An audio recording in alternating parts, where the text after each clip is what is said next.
हिसार लोकसभा क्षेत्र से देवीलाल परिवार के 3 सदस्य चुनावी मैदान में है। सभी सदस्य देवीलाल की नीतियों का बखान करके वोट की अपील कर रहे हैं। आखिर करे भी क्यों नहीं। देवीलाल ने जनता की भलाई के काम जो किए थे, जिसकी बदौलत लोग बड़े आदर से देवीलाल को ताऊ के नाते से नवाजते हैं। इसी कड़ी में इनेलो से प्रत्याशी सुनैना चौटाला अपने चुनाव प्रचार को तेज करते हुए गांव प्रभुवाला पहुंची, जहां महिलाओं ने फूल मालाएं डालकर सुनैना चौटाला का जोरदार स्वागत किया।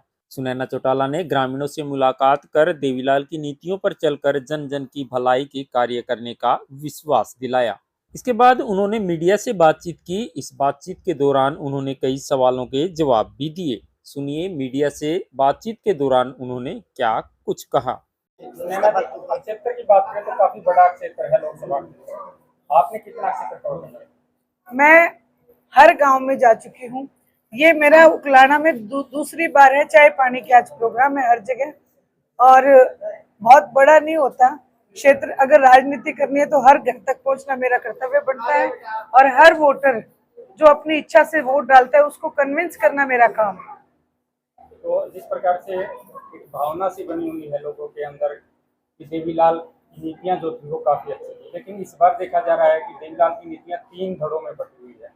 ऐसे में नैना चौटाला किस प्रकार से अपने आप को साबित कर पाएगी? चौधरी देवीलाल जी की नीतियां 3 धड़ों में नहीं बटी हुई हैं।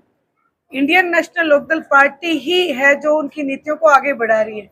वो जो आप बात कर रहे हो दो और नेताओं की, वो बीजेपी की नीतियों को आगे बढ़ा रहे हैं। ये मैं आपको करेक्ट कर दूं। दूसरी बात, चौधरी देवीलाल जी का मान और सम्मान बढ़ाने का काम अगर किसी ने किया है तो अभय सिंह जी चौटाला ने किया है।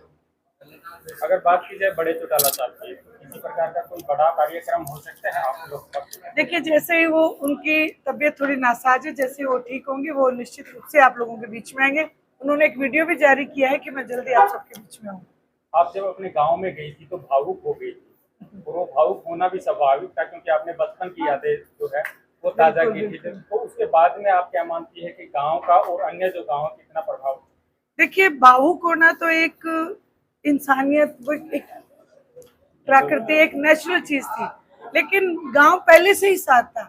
और मैं भावुक इसलिए हुई थी कि पूरा गांव उमड़ गया था। सबने मेरे को जो बात कही कि मैंने कहा कि पापा नहीं, आप सब लोग मेरे को कहते कि हम तेरे लिए खड़े मिलेंगे। और आज भी आप देखो, यहाँ तक भी मेरे साथ मेरा परिवार खड़ा है, तो इससे बड़ी मेरे को इससे की बहुत खुशी है। उचाना हल्के में नैना चौटाला पर हमला हुआ था। उस हमले के बाद आरोप लगाए गए थे जयप्रकाश जी की।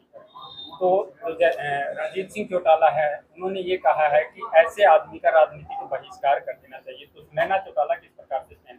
देखिए, हमला करना, ये सब चीजें, मैं भी इन चीजों के खिलाफ हूँ, क्योंकि लोकतंत्र की सबसे बड़ी ताकत वोट की ताकत है।